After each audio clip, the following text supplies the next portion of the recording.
Hi, I'm Danger Dan Jers, the host and GM of the D&D Real Play podcast, D&D Dark.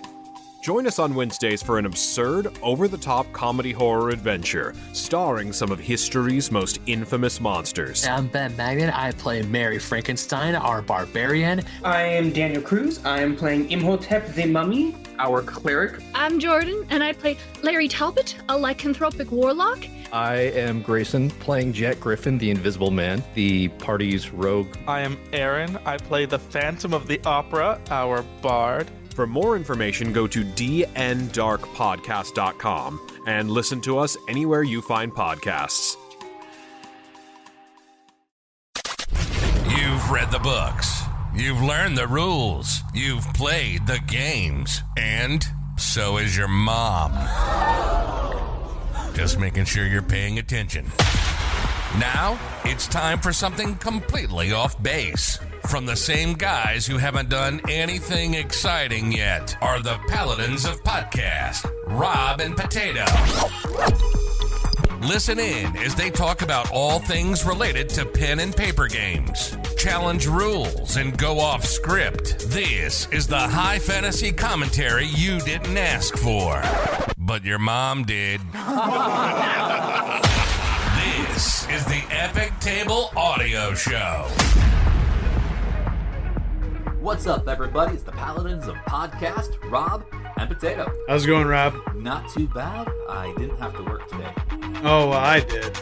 Yeah, well, we're not a bitchin' and moaning podcast. We're not a labor's union podcast. No, we are not.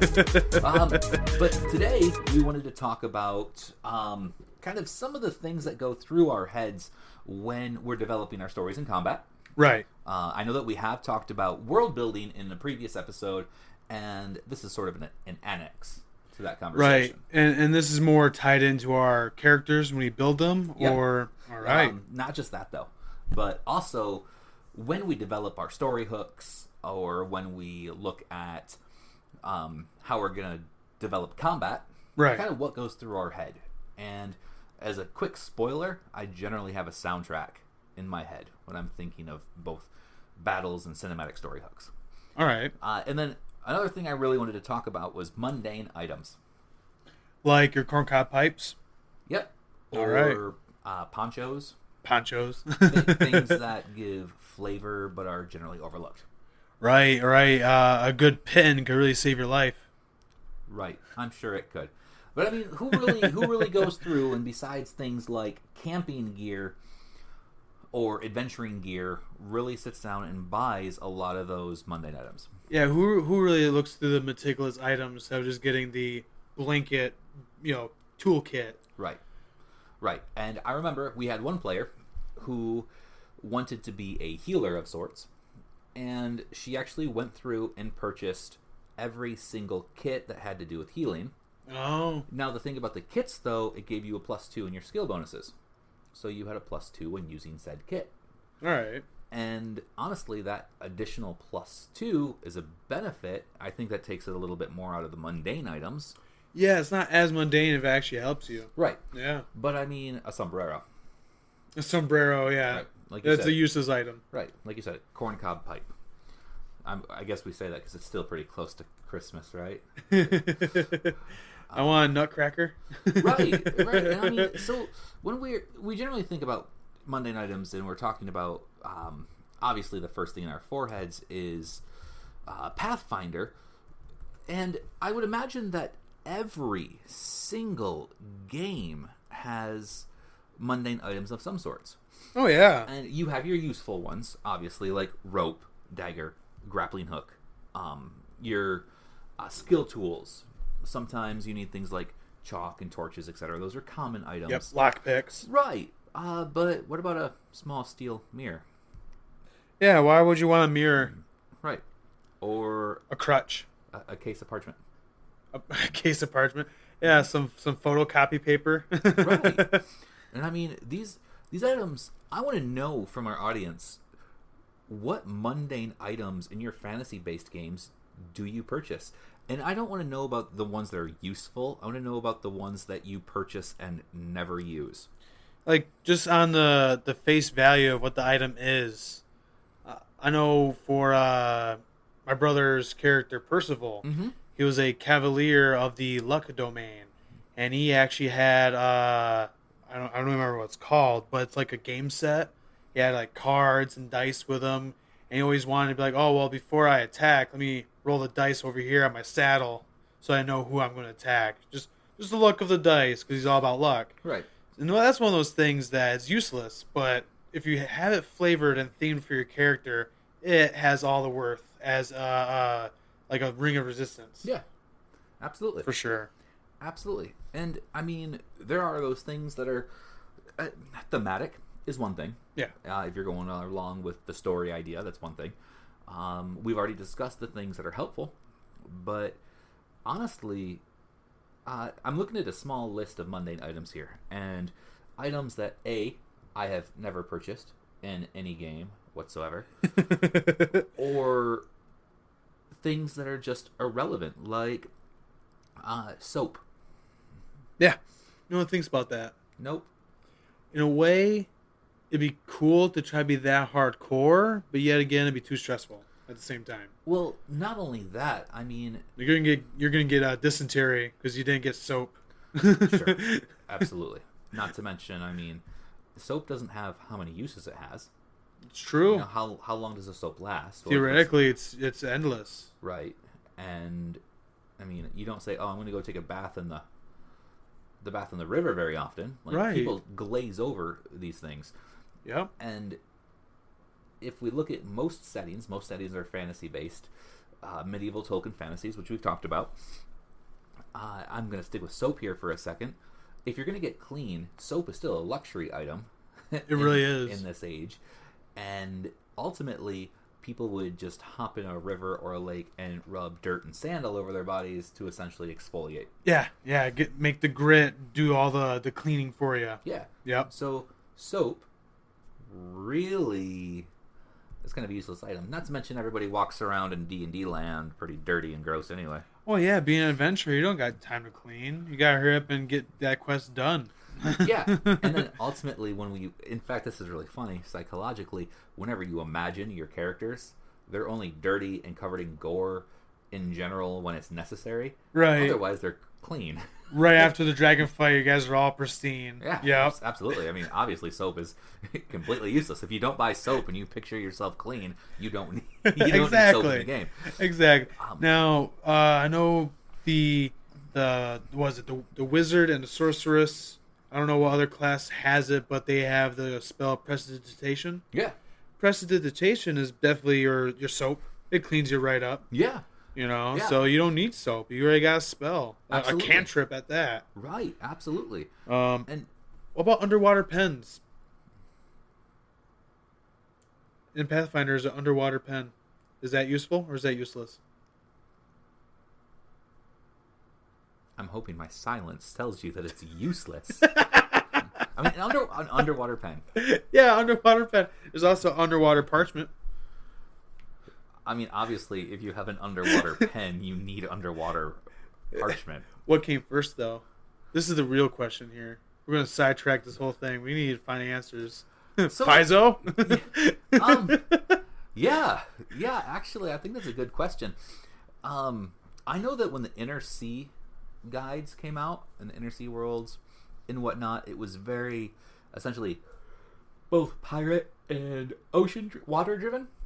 Yeah. With a lot of different dry land scenarios, too. So that was cool. But I can't imagine a scenario where you would need underwater anything.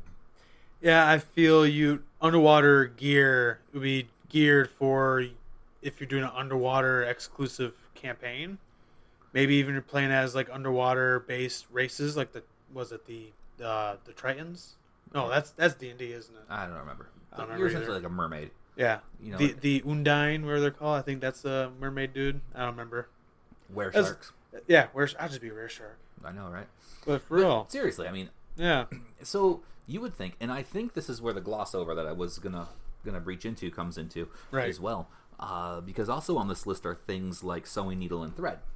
Yeah. And when you think about things, you don't generally say, oh, I'm going to mend my armor or mend my leather straps because they don't get broken. We glaze over and gloss over those things. That's right. So in the issue of underwater gear, if you're playing an underwater specific campaign, I assume you're going to still continuously gloss over things like that. Yeah. Like if you're a race underwater, you know how to write and read, etc., you're going to have access to those utilities. It's almost a given. Yeah. You know, you don't need to put it on your sheet. You're good. Right. Like, same thing with you're all adventurers, and I don't make people keep track of their rations because somebody should know how to hunt. And there's got to be something somewhere. Like, you guys are going to be able to survive. Yeah, I'm not going to make you roll and potentially harm yourself because I don't think you're going to be good at adventuring. Right. This is the whole point of the game. Rations and, oh, you guys are tired, going to be fatigued and exhausted, or, oh, you got to go to the bathroom? Gotta go bathroom adventurer? Let's go to the bathroom adventurer. No. Yeah, right. It's not fun. I remember when I was first starting out, I was playing Dungeons and Dragons 3.5. I was an Abixian, a goat people. Really cool race, really fun. I was playing a barbarian, of course. You know, I had to get my feet wet somewhere. And I told my DM at the time, we were just standing somewhere, like, I'm pretty sure my goat man would just defecate right now. It was in the middle of a conversation we were having. Somebody just well, that fit. But I mean, it fit the character and it fit the time for the story. And the DM looked at me and he was like, "What?" I said, "Yeah, totally. Probably just poop right now. Yeah. Just let it go. Let it all loose." Reminds me of that movie Open Season. Right? Yeah, you're a wild animal. Like, why not? Sure. I mean, I don't know how civilized these guys are. They're still goats. You know? Doesn't matter how they are as a people, but you specifically. Right. I mean, a barbarian nonetheless. Come on. Right. I mean, we're already talking uncultured. Uncivilized. But I think a lot of these things, and you had mentioned you'd like to be hardcore about it, but the fact is that so many things get glossed over. Going back to that sewing needle and thread, people say it's handy that you can use in time for a quick suture or sewing up a wound. Right. But if anyone really wants to capitalize on those events. Right. Yep. Yet, when we say something like, hey, make a heal check, we're assuming that's what you're doing. Yeah. And I'm not going to say you can't make a heal check to... you can't make a heal check unless you have sewing needle and thread or some way to... I mean, you have clothes that you can rip off and use as a tourniquet.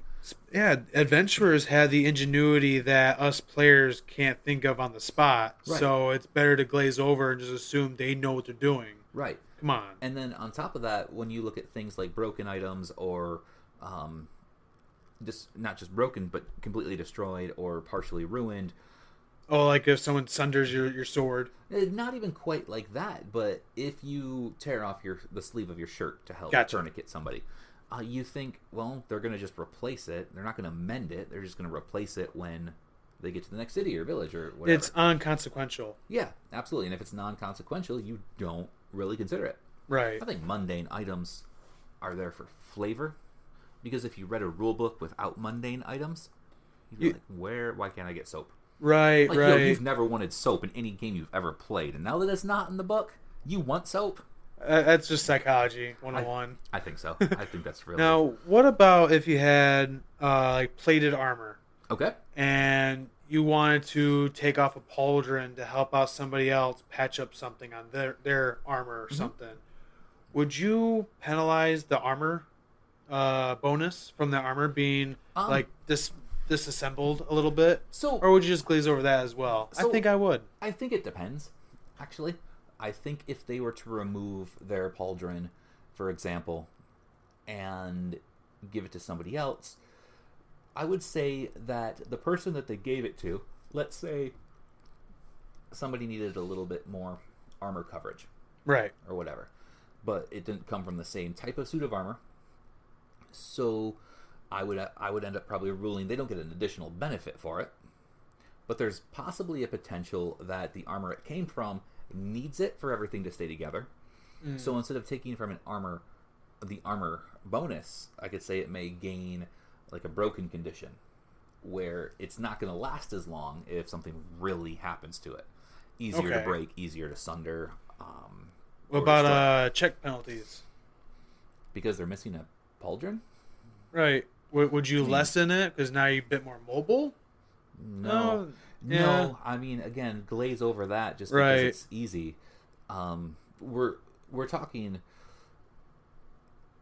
the armor, for example, that we're using in this reference. I'm envisioning heavy armor. Yeah. And really, if you lose some pieces out of heavy armor, I don't think it negates the ability of heavy armor. Because there's still a lot of armor there. Yeah, armor really functions as a whole. Yeah. So removing a part of it doesn't really take away from the whole, but it does lessen the whole. I just think that to do a lot of that, you would either have to find the obscure mechanics for it or create them yourself. Right. And that bogs down the game. Yep. And I find that when you use rules that a lot of people aren't familiar with or don't know or are new, your players aren't generally happy with those rules. Yeah, usually like, well, that's dumb. Right. Why are we doing this? Right. And I mean, I'll go back to the rations thing. If you're in a desert for 10 days, I mean, deserts are notoriously harsh anyway. Yes. Then I might be like, all right, I need to know what you guys are doing for food. Like, I can justify the first few days of travel, but we've been in this environment for so long. What's going on? Hunting's limited. Right. And they're going to be like, well, shit, we didn't put rations on your sheet because you don't track rations. I'd be like, you know what? That's true, but I would consider this more of an environmental effect. Yes. I wanted to bring that up, too. Because you got the environmental effects, like it's too cold or it's too hot and stuff like that. I feel in extreme conditions, it might be a good idea to focus on rations and try to be realistic about it. Yeah, maybe a little bit more. Right. But if you're just like climbing up a mountain and it's cold, sure, I still make you roll to endure the elements, but I'm not going to be like, well, you haven't had rations in a while. Right. I will assume you got a squirrel. Yeah. You got something. Yeah, if you're around areas that are somewhat bountiful. It's a spot that's barren and very intense and harsh, then yeah, I think I'd want it. It would be like bumping up the stakes. People would be a lot more strategic then. Yeah. They'd be a lot more focused. I agree. And in a harsh environment where it is barren and realistically it'd be really hard for you to keep yourself going, it makes sense having that extra challenge. Yeah. Mechanically. Absolutely. And I think in the scenario that we're speaking of right now is that harsh and barren, it definitely makes sense. And I really don't see anything wrong with also saying, hey guys, with where you're going next, let's pick up some rations so in case something goes down, you have them. And then I also like to house rule that if my players buy rations one time, I don't make them buy rations again because I'm considering that initial purchase you guys are going to buy them when you have downtime. Yeah. So, I mean, it's right there. And always probably is a good idea, regardless of if you're a DM or a player, regardless of any campaign. Whenever you step out of town, just mention, hey, I like to pick up some rations, just to cover your ass. Yeah, or if your DM's like me, if you buy them once, I assume you pick them up in your general supplies. Right. It's just better to make sure you're covered just in case something goes wrong, because it's not expensive. No. Now, do you think, as we're talking about this, I'm also thinking, I wonder if you kind of feel the same way here. Does it feel like at times we give our players too much credit? Like they should know too much? Well, no, more like, you guys are adventurers. I assume you're just picking up rations and gonna cover your ass. Yeah. Do you ever feel like you're giving them too much credit? Like, my players are not good adventurers. Yeah. They really suck at this. I would rather assume that the characters are more competent in the setting than the players are thinking about it. So, yeah, I think a lot of that stuff I would more or less hand wave. Okay, that's fair. Just make it fun and easy. I don't want them to be stressed out because, I forgot to get rations. Right. All right. And, I mean, of course, the bigger picture is larger than just rations. Right. I mean, like, you don't really need a hot iron. No. I mean, you're not going to throw your sword. You're not going to ditch everything you have because you're grappled and then pull out your hot iron to hit somebody in the head because it's what you have. Oh, improvised weapon provokes. Right. But you're already grappled, so it doesn't matter. Oh, that's true. Now, as we're going down this path, my thought process is changing up a little bit. What about those interesting ways to use items? Like tying rope to a kunai, make into a grappling hook, essentially. Yeah, things like that. One of my favorite is a handy haversack. Okay. Allows you to retrieve an item that you know exactly what it is. Yep. As if it's right on top. Yeah. And it can also hold a decently large amount of items. It's like the lesser version of bag of holding. Yeah. Yeah. Yeah. I like to fill them with one specific item. Oh, what's that? Healing potions. So that way, it's always full of healing potions. You always know what's in it. You always know where it is. If you need to grab one, it's always an action that's easy to take. Yeah. You know, and so boom, you can sack 2 move actions to heal up real quick. Yeah, usually pulling out a potion is a move action, right? Yep. Yeah. So being able to cut that down a little bit. Right. And I mean, that's a good way to do that. In a backpack, you actually, to pull out something from a backpack in combat would take 2 actions. So right. To search and then pull. Yep. But handy haversack, it's right there, and healing potions in the middle of combat, you're good to go. And this leads me down another thought for a rabbit hole.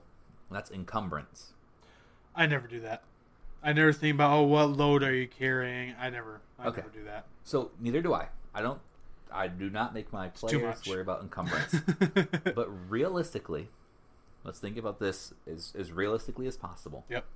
And I will even use our now discontinued side quest example, where the party had 116,000 gold pieces to split amongst themselves, and you all got 16,000. Yeah, that's pretty heavy of a load to carry just in gold. Yeah, I can only imagine. Yeah, and it's not like dollar bills. All right, you can't fold up a wad of 16,000 gold pieces and stick them in your back pocket. No. It'll be noticeable. Man, it's hard to sit down. Right. So what do you feel about either limiting gold or tacking on encumbrance specifically for gold? My honest opinion, I would just make gold and any currency just weightless. Yeah. Nope. Yeah, I don't let it impact them at all. I don't want them to think, oh well, we got to dump all this gold off to a bank, or carry it in a wagon. Yeah, you generally don't have banks, right? And carrying it in a wagon. Could you imagine carting around a wagon? Your quest would no longer be a regular quest; it'd be an escort mission where you got to constantly make sure you're not your gold. Yeah, make sure you're not getting attacked by bandits every single turn. They can hear that chling chling. Now that'd be kind of funny. That'd be fun to do. Actually, I like the idea of a wagon full of gold pieces. I think that's comical. Scrooge McDuck, that stuff. Right, right, and that leads you down to the general idea that adventurers can have keeps, warehouses, inns, whatever, to have a base of operations, which I like that idea.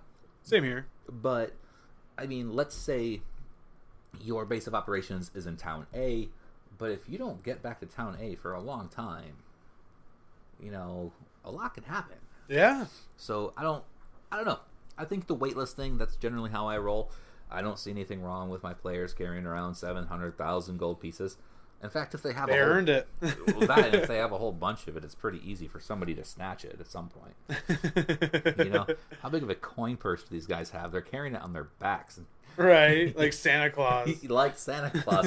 Not to even mention all their items and equipment. So if I were to swing this, how many D8 damage is it going to be? I have $12 million in coins. All gold. Well, I think the biggest thing here would have to be your 12 strength. You won't be able to swing it. I have 28 strength. I got a belt of giant strength. With all the gold I got, I totally was able to get one. I mean, totally able to. But that also means you don't have that much gold if you picked one of those babies up. Oh. So let's move on a little bit. I wanted to talk about kind of the things that we think about when we're developing encounters, worlds, scenarios. And I know that you personally love the essentially movie cinematic hooks and visualizations, and you think about that when you're initially developing world stories, campaigns, and hooks. Yes, I'm very visual when I try to design my encounters, when I try to design my settings. I always think it's a movie. Heck, with my characters, I like to cast them as actual celebrities. Okay. Makes it easier for me to visualize how they look. I noticed that you do use a lot of real life references for some of your characters. Oh, like modern references? Like, Sometimes. Yeah. Like Dwayne the Rock Giant. Can't help it. It's so good. That's fair. That's fair. So walk me through a little bit of kind of what you're thinking of in some of these instances. All right. I'll bring up the... Ooh, maybe I shouldn't bring this up yet. Tell me. Yeah, I'll bring this up. So, a campaign that I was running, you and a couple of our buddies, before the COVID, if I remember correctly. Yeah, I think it was before the COVID pandemic came out. There's a part where you guys had to travel to a large ravine, and you guys had to go down the ravine and... Oh, those really big stairs? Yeah, it was like really big stairs and whatnot. Yeah. What I envisioned in my head was that you guys would come up to a town that was like a one-road town, like you'd see in a Western. Yeah. And I was thinking of all this lore that these guys were the first town to develop gunsmithing and whatnot, and then one of their big experiments led to a disaster that caused the ravine. That's why they're so next to it. And the ravine caused like an ecosystem to develop with people that fell in there and survived. Yeah.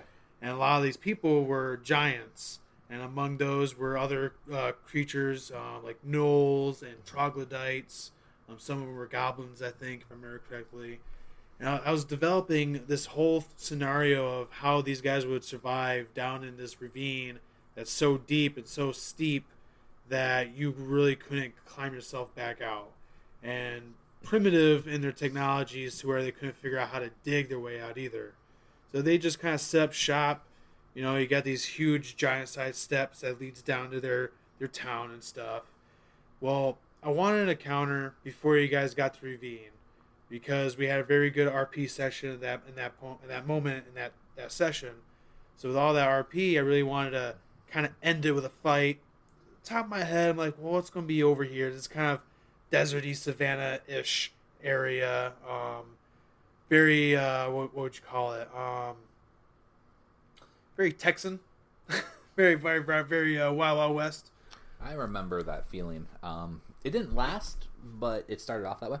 Yeah. And I was thinking in my head, and I was kind of going through real quick of what encounters I already had kind of banked, just so I can be quick and on my feet about it as a DM. And I had you guys come across a mountain spider with some eder caps. And my visualization was this mountain spider, it always tries to portray itself as a desert encrusted mountain shape that you find in the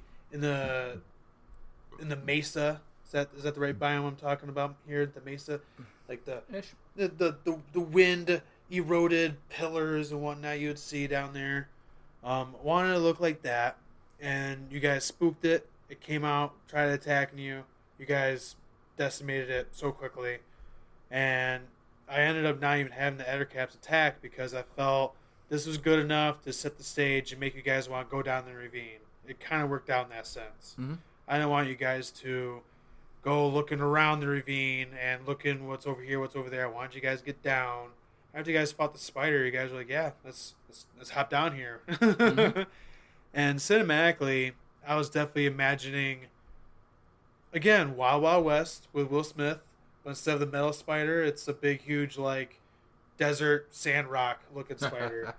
And that was really cool because it was like a gargantuan sized spider. Mm-hmm. It was pretty cool in my mind. I wanted to do more descriptive little tasty bits with it, like how the sunbeams are cut off by its legs as it approaches to you and stuff.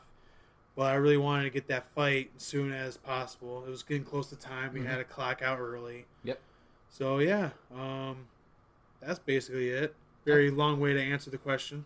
That's fair. That's also true. I know that there are certain things that I look at when I'm developing both a thematic scene or story hook, as well as when I'm envisioning combat. One of my favorites, as I kind of spoiled earlier, is I like to definitely listen to cinematic music. Yeah. Because you definitely think as the bass is drumming on, you're like, oh man, the bad guy rides over the hills and his horse gallops, the hooves echoing across the mountain edges Like thunder. like thunder. His cape billows behind him as he downs from the horse, and he shouts some ridiculous Saturday morning cartoon thing. King Cobra! Right. You all will perish by thy blade. But I look at that, and as the music goes on, it really helps get me in that groove. I like the idea of, I don't know how the battle's going to go. I don't know how my players are going to attack. I mean, I'm sure I know what skills they're going to use. Barbarians are going to rage, they're going to hit hard, etc. Right. And in my head, I initially consider, while I'm listening to these soundtracks, what the battle would look like is if I was filming it cinematically. Yeah. The guy would roll, he would duck, he would weave, he would jump back, and he would cast this spell. And I try to use those tactics. All the while you're hearing... Yeah. Yeah, kind of. Truthfully, what I'm going to say is really weird. The fact that most times in my head, I don't know what it is or why it is, but it's kind of like a modified version of the Mission Impossible theme. Oh, na-na-na, na-na-na. Yeah. And, I don't know what it is. Yeah. It's crazy, but my head's always got that rhythm and beat to it. No, you can't stop it. It's iconic for a reason. Yeah, but I mean, like, just not even in nerd world, it just doesn't go away. I'll be walking between two different jobs, and I'll be like, dun dun dun dun. Dun, dun, dun, dun, dun, dun, dun. I'm like, yep, there it is.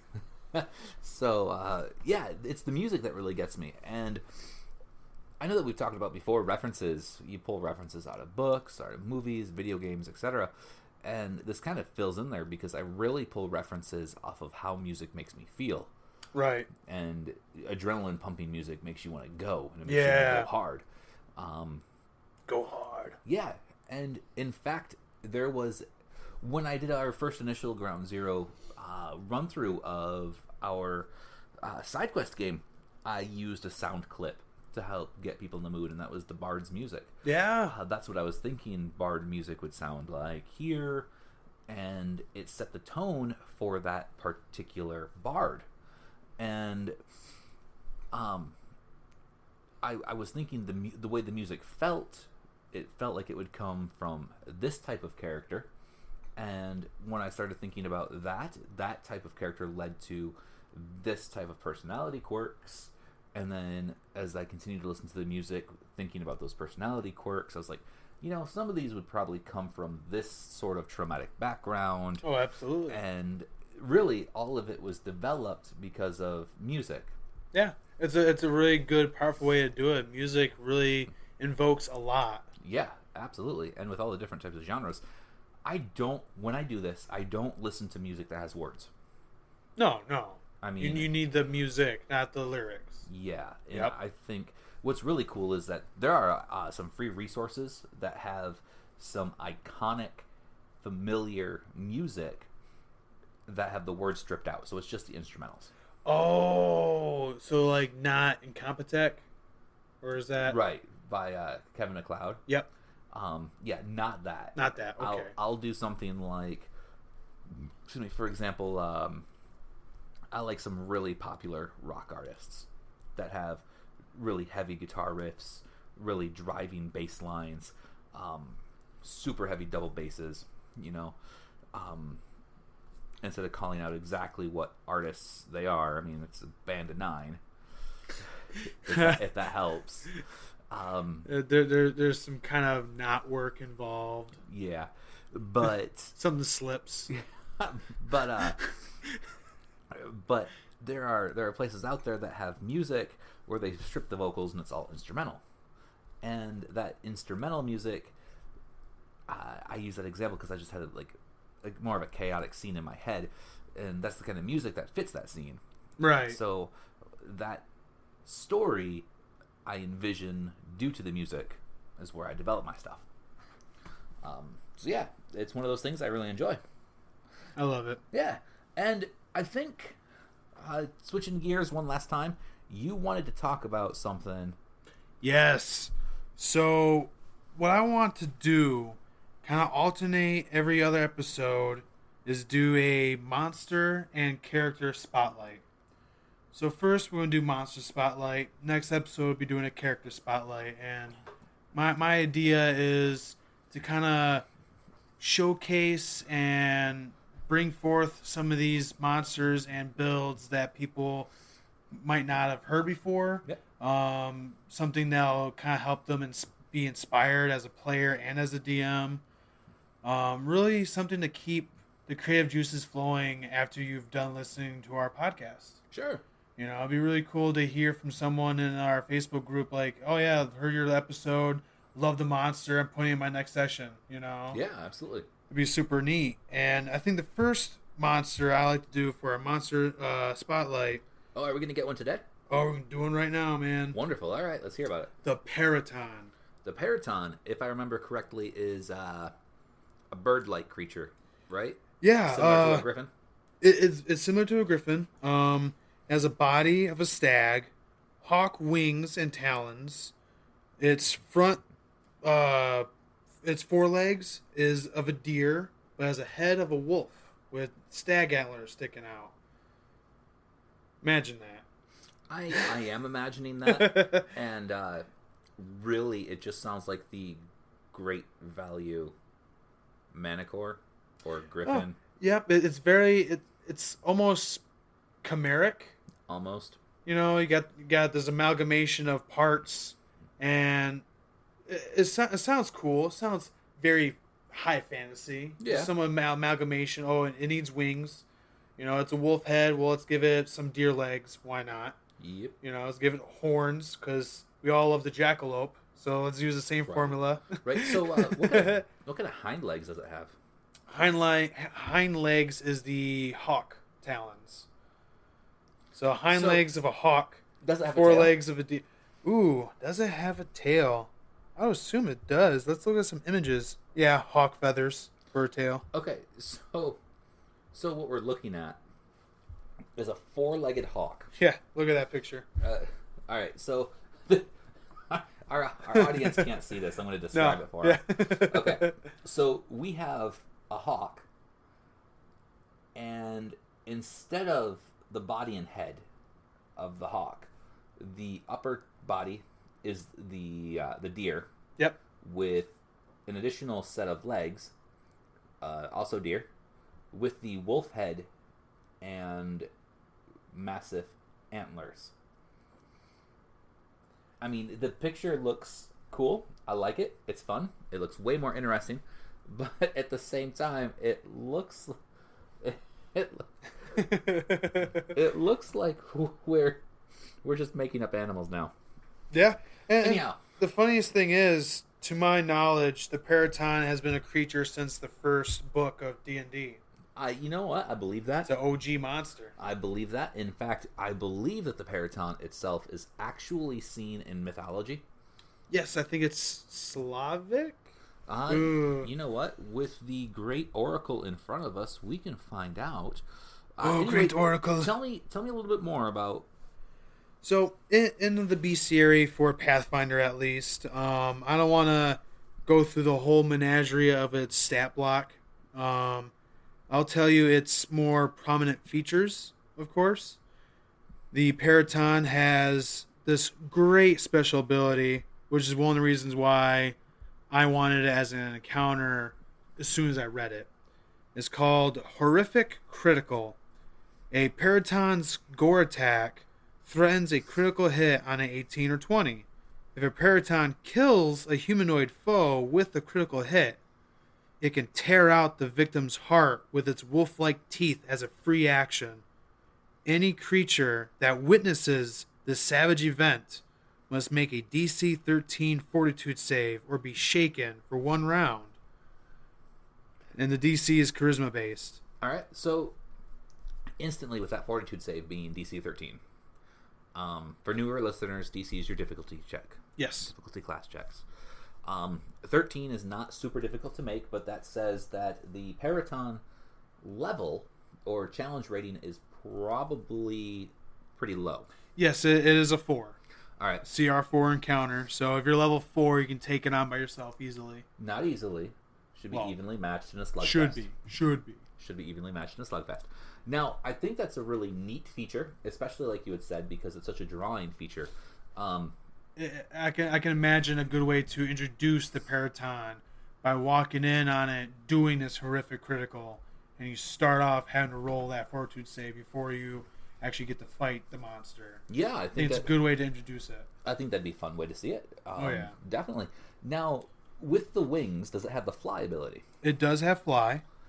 And see, it is a fly speed of 60 feet with the good maneuverability. Okay, now the rules that we're using, like usual, are Pathfinder, first edition. And I know that we try to branch out sometimes, so we always come back to Pathfinder in our show here. You said it was found in the original Dungeons and Dragons game. Yes. Most likely carried over. You think it's in 5e still? Ooh, it might be. Because I'm sure that we do have a few 5e listeners. Yeah. And anything that's really interesting, I would like to be able to make sure it's sort of available to everybody. Oh yeah, well hey, let's give it a look. Great Oracle. Yeah, absolutely.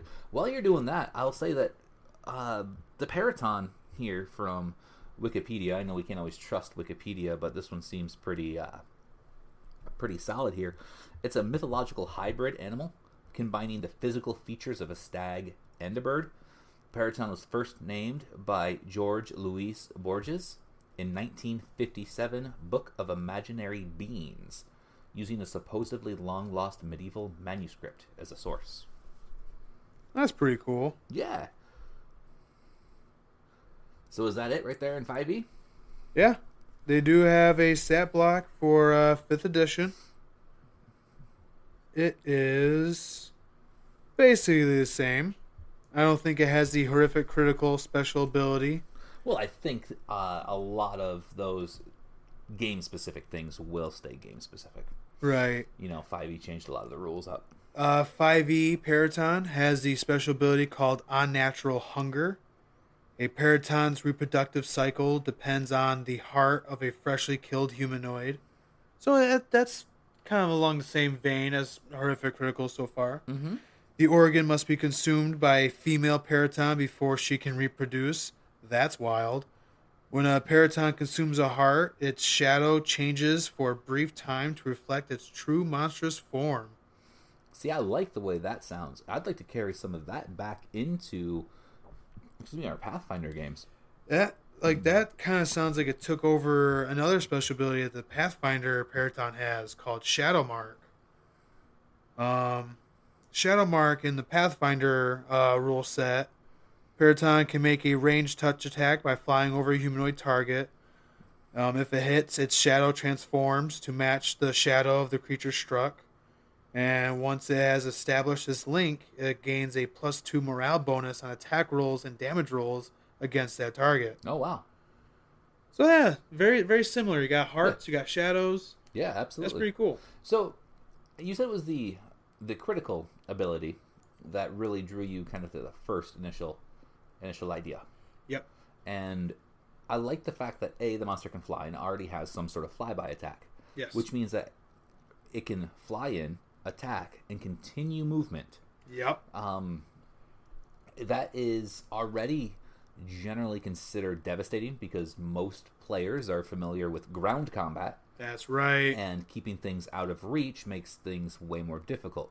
Yep. Honestly, one bird, as long as it rolls decently well, can kill an entire party so long as it does nothing but flyby attacks. Yep. So That's incredibly interesting. I definitely love to try it out. I did throw these paratons at you guys one time in the campaign. It was actually in that ravine. Yes, and we killed them all.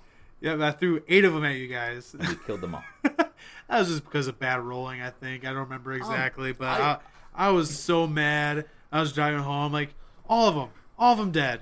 Dang it. I want to say in that scenario, that was before you started really using a lot of tactics. You started to bring in the monster-specific tactics, which was good. Right.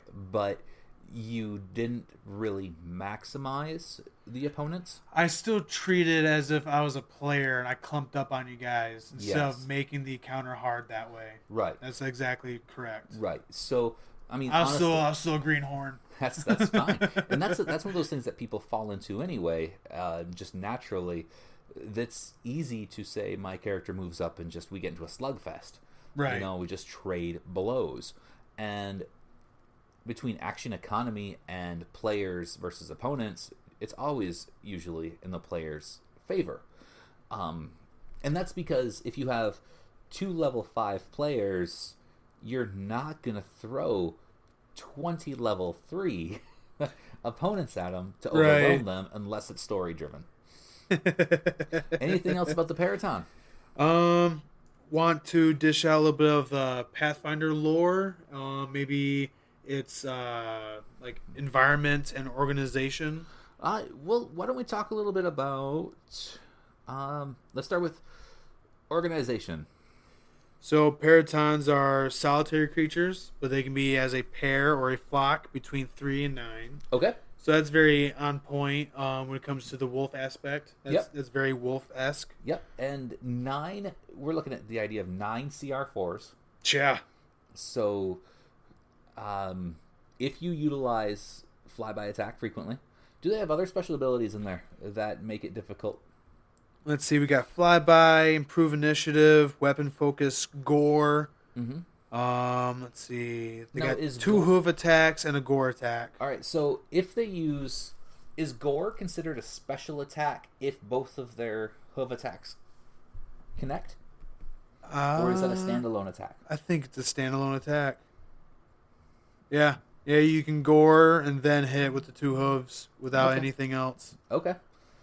All right, and... Oh, they got DR5 magic. All right, so those of you who aren't familiar... CR4 creature with DR? That's wild. It's totally possible. I never even thought of that. For listeners who aren't familiar, DR stands for damage reduction. And what damage reduction does is it's essentially like a blockade against hit point damage. So if you have DR/, or sometimes often referred to as DR-, that means your damage reduction is that number against everything. Or DR magic, and that is you have a DR against magic.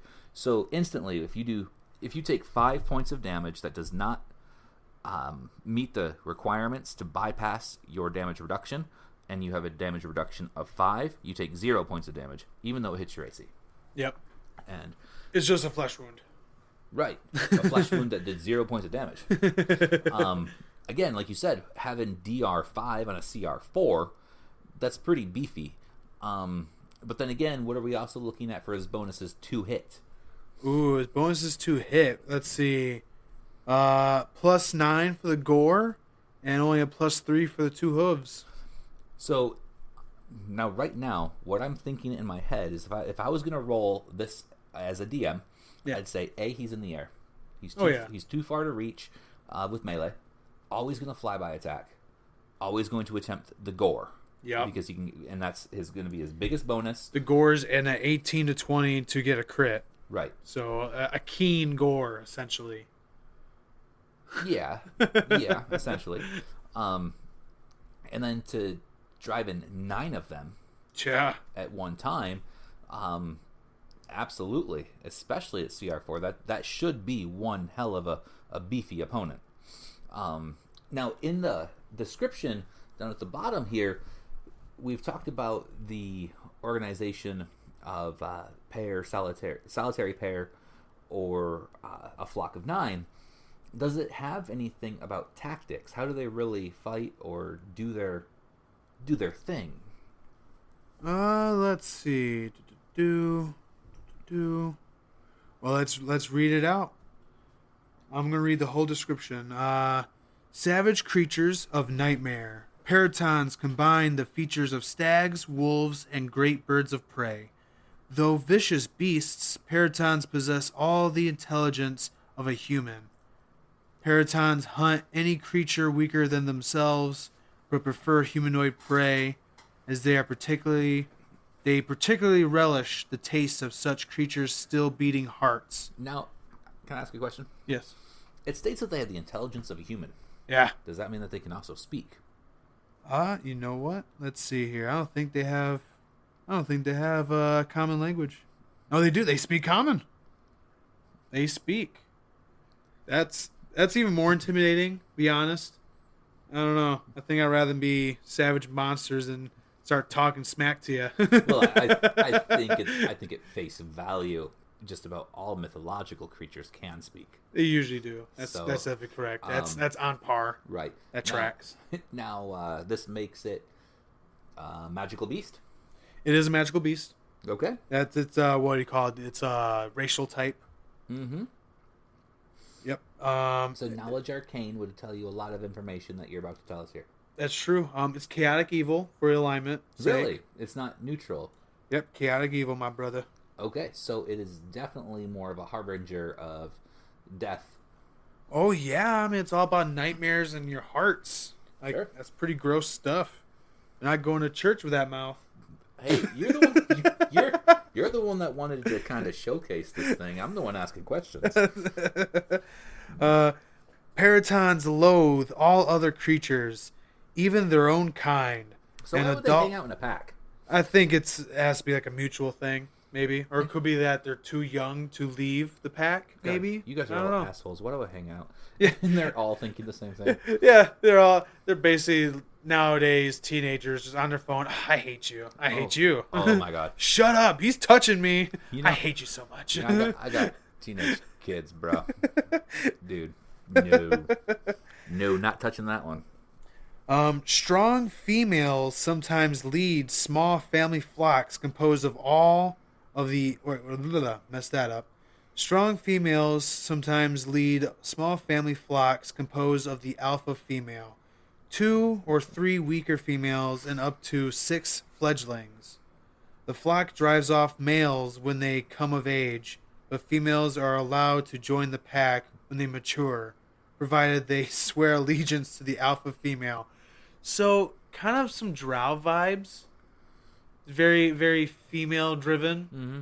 That's kind of neat. I honestly wasn't expecting that for a Paraton. This is So a your- this flock is could be your monster mainly fighting. females. Yeah. That's your flock. So, would that make them harder to fight? Because we all know how women are. You know, hell hath no fear like woman scorned. Bruh. What about a woman Paraton? Bruh.